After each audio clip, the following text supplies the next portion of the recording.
What are you doing there, guys? Taking a break from my usual content to do some tool reviews here. So as you guys know, obviously we're doing a lot more in our shop lately. Want some more capability for building things. We're doing, doing some roll cages, chassis work, making brackets, that kind of stuff. So I actually have some boxes down here from Swag Off-Road. If you guys have heard of that place, some of you have, some of you haven't. But make a lot of cool fabrication tools. So this right here is actually my basically 20-ton press brake attachment for our press for the back. So we can form sheet metal with our press. So I'll get this thing unboxed here, show you guys a little bit of what it is and why it's awesome actually, and kind of just review the tools a little bit. I bought the welded version just because my welding table here is okay, but obviously they got the original jigs at their facility, welded off perfectly, so it's ready to go for me. So I went with that, and we'll assemble a little bit, and I'll probably get some more dies for it in the future, but I'll show you guys a little bit of what we got here and how awesome it actually is. Well, I got it all laid out anyway, and it mostly was welded. There's some molding you have to do yet. Basically, your alignment tabs that actually align it in your press, you have to buzz those on yet. I just into these slotted holes right here. I think it goes like this. Yeah, it's like that actually. So you have to buzz that on, and a couple other small things. So if you have any welding ability, you'll be just fine. But it isn't 100% fully welded and ready to just slide into your press and use. There's some things you have to do. Those are more there though too, because this is actually designed to fit in the Harbor Freight press. So if you don't have one, you don't put the tabs on, depending what you have. So that's probably 99.9% sure why they don't have them in there. I should actually clarify too, this is the finger brake version, the HD, the heavy duty one. So there's an 8-inch die right here. And then you got a 4-inch, a 3-inch, 2-inch, and a 1-inch. These are inverted right now. They do actually have the 45-degree bevel cut on the far side. I'm going to take them out of the top channel in a few minutes here. But anyway, I did order the adjustable stops for it too, just because I plan to repeat some sheet metal work so I can keep making the same thing, and that allows me to just keep using the press, taking the top die and the bottom die repeatedly the same height without having to readjust everything. I just have a box stop that does come with it. So this actually bolts in the back right here. I'm going to assemble this in a little bit anyway, but this bolts in the back right here, like that kind of style. And then this slides on it back and forth. That way you can shove a chunk of metal into a certain backstop location to put the same bend to the same spot every time. Obviously, it's not to the level of a fully automated press brake like you have fabrication shops, hence even where I work.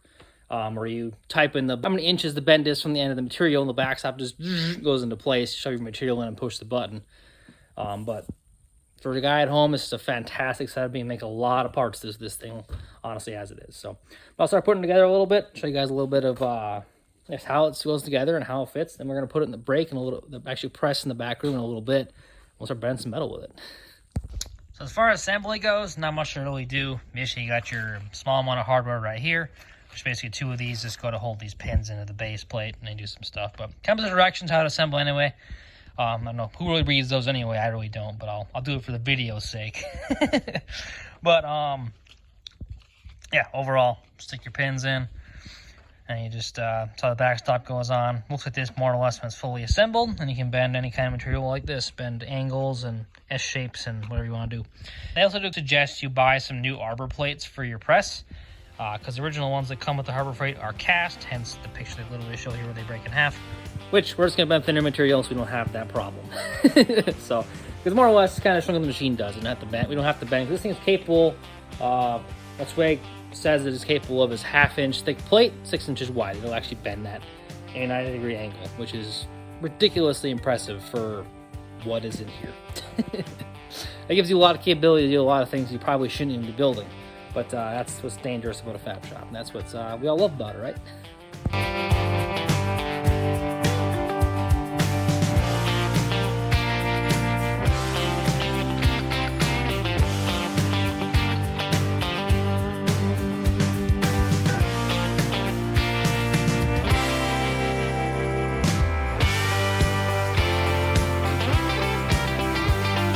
So as you guys saw in the little time lapse there, pretty easy to assemble the bottom half of it.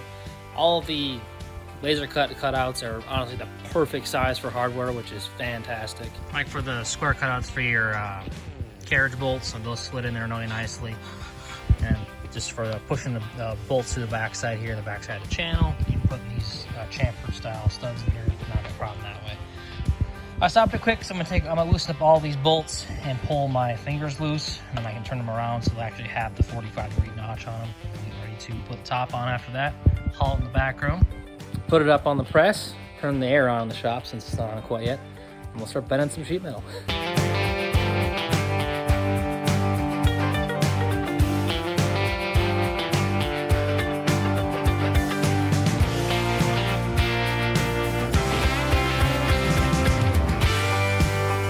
So as you guys can tell, they were a little bit tighter, so I just pulled out the old IR gun from back in the day. What's really funny is I've been using this same impact since I was like 5 years old. I got pictures of me. Like it's bigger than half my body. But anyway, besides the nostalgia there, I just pulled out the impact, and I just easeability. Also, when I tightened them too, I didn't tighten them that hard. I just had the gun. I mean, I got full pressure, but I just kind of went like that. Good enough. Just enough so the fingers aren't going to fall out, but you're not spending there all day with a 3/4 inch wrench to get the job done. So, and from this point forward, now that we got our fingers all in the right orientation, let's drop her over the top. Ready to go. I'll probably put some grease on these slides actually, but this is more or less the whole setup now. There's our press brake, so we'll put her in the press here in a few minutes. We're ready to brand some sheet metal. We're back here in the engine room where the orange presses. And as stated, it fits in the press perfectly. So it's right between the uprights perfectly. Obviously, them tabs out there, I'm going to weld them on in the future. Then it'll be centering right up against the side of the uprights. But everything going good. We do have a little bit of the stroke kind of out of adjustment on mine. The springs are are a little stretched from, well, you know, doing press type things. And once I get the other plates, I can run the solid steel ones underneath it and the cast ones on top. Then it'll kind of fix all of the spacing issues. But right now, we're ready to press everything. Got our set up right in this exact spot right there. I will say if your press is against the wall though, you will need some space behind it for the backstop to kind of sit out like this.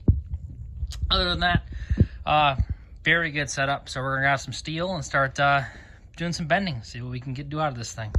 So sadly I didn't have a lot of material on hand that I actually wanted to bend that isn't actually we'll say really bad. So I got some small, some 1/8 inch type of stuff, some little bit of plate, and we got our test of some 3/8 chunk of steel right here, which is a little 6 inches wide of 1/2 inch, but I want to see how this bends out quick. So we'll see these little pieces right here, show you guys what it does, and you guys can make your decision obviously if you want to purchase this for your own shop. But they do also have the option too to do a tighter bend radius. You can throw a chunk of angle iron down the hole right here, do a tighter bend radii for smaller stuff.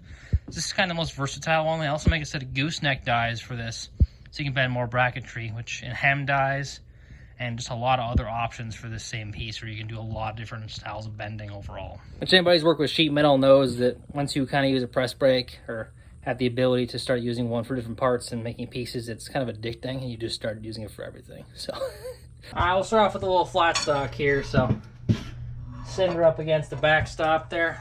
I'm gonna run that backstop a little closer actually. And we're not wasting so much material. Something like that I do. This will be a wider radii bend, obviously, because we'll have the wider setup in there. So, grab our air and goodness gracious. There we go. Now we're against it.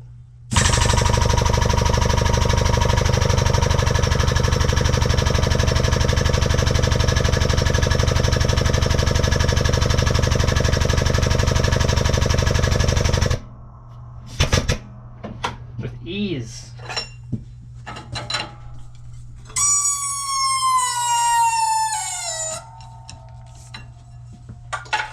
Just like that. That's actually a pretty tight end corner like that. And obviously this isn't the hardest to bend, but it still is a decently thick material. So let's try out the thick stuff, see what we got out of this thing.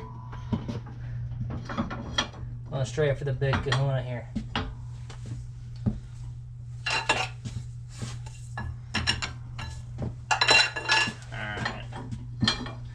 Center in the middle of the finger. You really don't want to push on the edge of a finger between your fingers, so you don't see the longer piece. So, got her about right there. Oh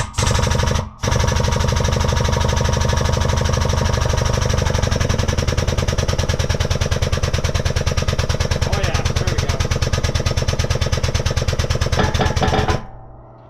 of deflection going on right now, but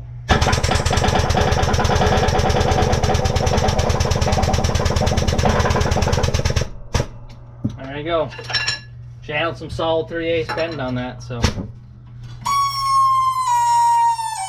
little bit of skipping going on, but that's just kind of how it goes. But got a nice solid bend 3/8 chunk of steel right there. That's impressive. That's all I gotta say.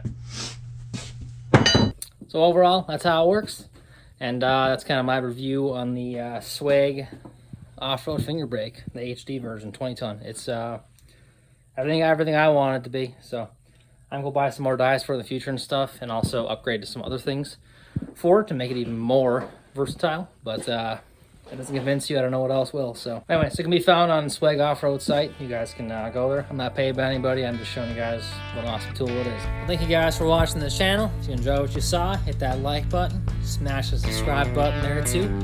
Catch you all later.